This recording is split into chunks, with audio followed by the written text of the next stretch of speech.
The immense council chamber of the Galactic Empire glittered with the ornate emblems of 1,000 worlds. Representatives of advanced civilizations filled the tiered seating, their murmurs creating a constant background hum. At the center stood General Morgan, her military uniform a stark contrast to the elaborate robes and biological enhancements of the galactic elite. Emperor Torque looked down from his elevated platform, multiple eyes blinking in sequence, a gesture of contempt in his species. The Empire had ruled for 10,000 years, expanding across 3 spiral arms of the galaxy. Humans were merely the latest species to be civilized under Imperial rule. The human representative may now address the Council, announced the Protocol Minister, mandibles clicking with barely concealed disdain. The chamber quieted, but not out of respect. Many leaned forward, eager to witness the spectacle of a primitive species attempting diplomacy. Humans had only achieved faster-than-light travel 2 centuries ago, infants by galactic standards. General Morgan stood straight, unflinching under the collective gaze. "Thank you for granting this audience," she began, her voice carrying across the chamber without technological assistance, a small detail that caused several delegates to exchange surprised glances. Emperor Torque waved a limb dismissively. "We are curious about what grievance brings Earth's military commander rather than a diplomat. Your species has much to learn about protocol." Scattered laughter rippled through the chamber. The Emperor's inner circle didn't bother hiding their amusement. "I come regarding the Arcturus incident," Morgan replied, her tone measured. "Specifically, the fate of the 300 human soldiers stationed there." The Emperor's aide leaned forward. "The insurgents at Arcturus, they were handled according to Imperial law. Their people violated restricted space."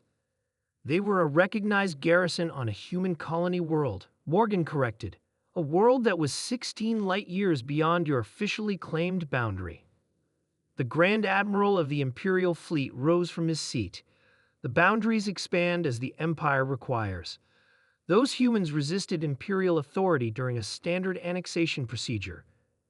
"And after they surrendered," Morgan asked, her voice growing harder, "what of the Imperial authority that should have protected prisoners who laid down arms?" The chamber grew restless. This was not the meek petition they had expected. "We have no record of any surrender," the Grand Admiral replied, mandibles twitching in what passed for a smirk among his kind. General Morgan touched a control on her wrist. Above the chamber floor, a holographic display flickered to life. Crystal-clear footage showing human soldiers with hands raised, being herded into containment fields. The footage continued, documenting methodical executions over 3 days. "You murdered captive humans," Morgan roared, her controlled demeanor giving way to cold fury. 300 soldiers who surrendered under the protection of Galactic Convention. The chamber erupted in conflicting reactions. Some delegates expressing shock, others dismissing the evidence as fabricated, many simply indifferent to the fate of an insignificant species. Emperor Torque silenced the chamber with a gesture. "Even if this footage is authentic, what do you expect the Council to do? Your species holds no seats of power. You command no fleets that could challenge Imperial authority. Your outrage, while perhaps understandable, is irrelevant." General Morgan's expression shifted from anger to something that made several of the more perceptive delegates uncomfortable. "Resolve. I'm not here to request action from the Council," she stated. "I'm here to inform you of humanity's response." The Emperor's laugh echoed through the chamber. "Response? Your species barely maintains control of 50 star systems. The Empire spans thousands." "We don't need thousands," Morgan replied. "We only needed to understand you." She activated another display. This one showed real-time footage of the Imperial shipyards orbiting the throne world. Massive vessels were visible, some under construction, others fully armed and ready for deployment. As the Council watched, 12 of these mighty warships suddenly erupted in silent flashes of light. The chamber fell into stunned silence. "Impossible," the Grand Admiral whispered. "Those shipyards have defensive grids that would detect any approach." "They would detect any approach using known technology," Morgan corrected. "But humans have always excelled at adaptation. While you sneered at our primitive ways, we studied yours. While you dismissed us as barbarians, we learned your weaknesses."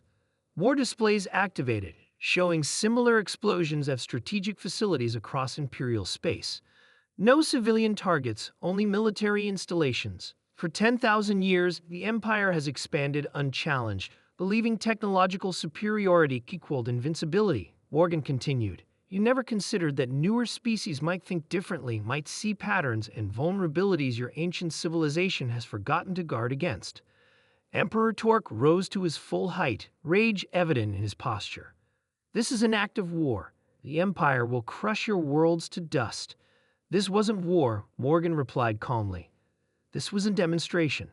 Had it been war, we would have targeted your population centers, your atmospheric processors, your water purification networks. We know exactly how to hurt you. Today, we chose not to. She stepped closer to the Emperor's platform. Humanity doesn't want your territory or your resources. We want recognition, as equals deserving of respect. And we want justice for our dead. The council chamber remained silent as the implications settled. The Empire had existed for millennia on the assumption that age equaled power. They had never faced a young species that could innovate faster than they could adapt. What are your terms? The Emperor finally asked, his voice lacking its earlier arrogance. Withdrawal from human space. Reparations for the families of the murdered. And a binding treaty recognizing human sovereignty, Morgan answered. In return, we share our innovations. Together, perhaps we build something better than empire. As General Morgan departed the chamber, the whispers followed her. The Empire had sneered at humanity, seeing only an upstart species barely worth conquering. They had not recognized that humanity's greatest strength wasn't in their weapons or ships, but in their adaptability, their capacity to observe, learn, and evolve. The Empire would recover from today's losses, but it would never again underestimate the species that had turned the Empire's own arrogance into a weapon more effective than any fleet. Behind her, General Morgan heard the beginning of real negotiations, the first time in 10,000 years that the Empire would treat with another species as equals. For the families of Arcturus, it wasn't enough, but it was a start.